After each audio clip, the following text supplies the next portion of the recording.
How I got started learning Japanese, episode 2 of my journey. Hi, this is part 2 of my Japanese learning journey from the previous episode, how I got started learning Japanese as a teenager. This episode will explain how I struggled to learn Japanese from the traditional learning methods, and how I realized my speaking Japanese was not improved much from learning Japanese in school. Let's begin. What finally pushed you to start? A mix of things. By that point, I had been into anime and Japanese culture for years. I even joined the anime club in high school, but I hated watching with subtitles. I wanted to understand the language myself, so when I got to college, I thought, all right, let's do this. So how did you start? Did you go straight into college classes or did you try learning on your own first? I actually started with language tapes and CDs. You know, the superstructure ones where they repeat phrases over and over. Yeah. I thought it'd be easy, but wow, I really struggled. What was the hardest part of you at the beginning? Everything, honestly. But if I had to pick, I would say pronunciation and grammar are the worst. No one explained why things were the way they were, and kanji, forget it. It looked impossible. But hiragana and katakana were easy for you, right?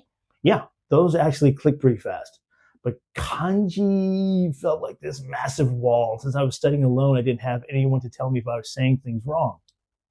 So did you ever feel like quitting? Oh yeah, many times. The lessons were boring. I wasn't improving as fast as I wanted, and I wanted to keep, and life was getting in the way. Mm-hmm. College classes were also frustrating because we barely got to speak. I'd study hard, but I'd take long breaks and lose progress. What was your experience learning Japanese in college like? Honestly, it never really worked for me because I couldn't remember what was taught. The lessons were static and not engaging enough. There was minimal time to practice with the instructor, and most practice was with the other students. Oh. They also didn't know very much. I couldn't use what I learned with confidence at all. Learning a foreign language felt really daunting. It worked sometimes in the classroom, but I struggled to apply it outside of that setting. But you never fully gave up. Nope. Even when I stopped for months, I'd always come back.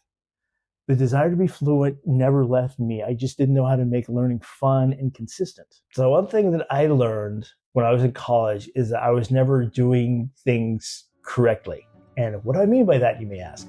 What that means is that one of the things, language is something that I didn't realize back then, something you read, you write, and you speak.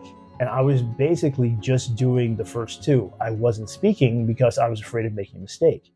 So all of my learning constantly was, whenever I learned a word, a sentence, a phrase, anything, I just keep it in my head. The only times I would ever say anything is right when the instructor would ask a question. Or if we got in a small study group, we would all speak then. But then when I got out of the classroom, I didn't speak anymore. I would just read and write, and that's it. And it was really frustrating because I was so embarrassed to say something wrong. I just wouldn't let myself do it. So it made it really hard to retain anything. And I ended up not retaining very much. And every time I would go back and reread and rewrite everything, I would always think that, oh, I know this. And then we get in those same study groups with the other students. And well, it wasn't just me. I and the other students were struggling because we all pretty much had the same thing. We were afraid to make mistakes, or there were those who were overconfident and thought that they knew everything, and they did not.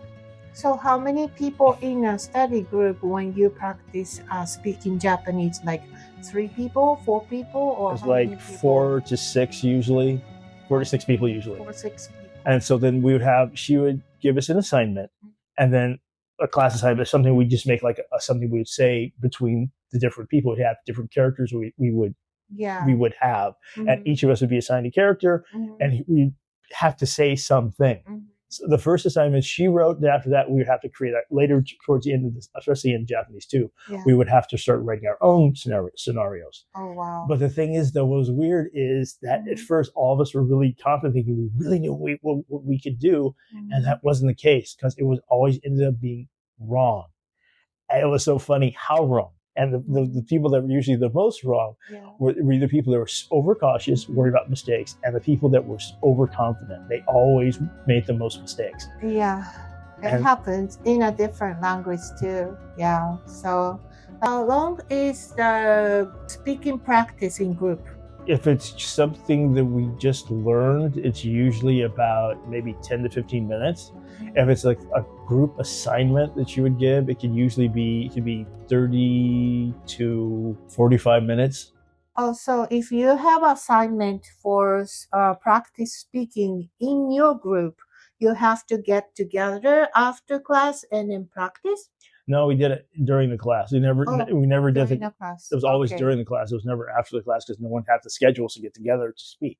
Yeah, like maybe one or two of us could do it, and that was it. Yeah, it's really limited time. It's just 30 minutes, just practice speaking. But usually the college class is like a once a week or twice a week. It's not that enough time to practice, right? I never retained anything. That's the thing too. It was just enough usually to pass the assignment to move on to the next one. But retaining the stuff from like 2 or 3 weeks before that, you never did. Yeah, that's the major issue of traditional learning, especially for the language, because like they study for the certain purpose, not for daily use.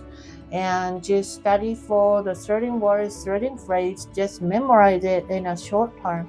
And after that, you forgot how to say it. It's not really helping you to speak in a daily life, right? Well, the worst thing was basically, especially to the end of the class, we always have these groups, these huge like refresh or study sessions. Oh, here we're going to we call it review sessions. And most of the stuff in the beginning you had forgotten because it had been so long, and you just didn't use it after that initial study or assignment.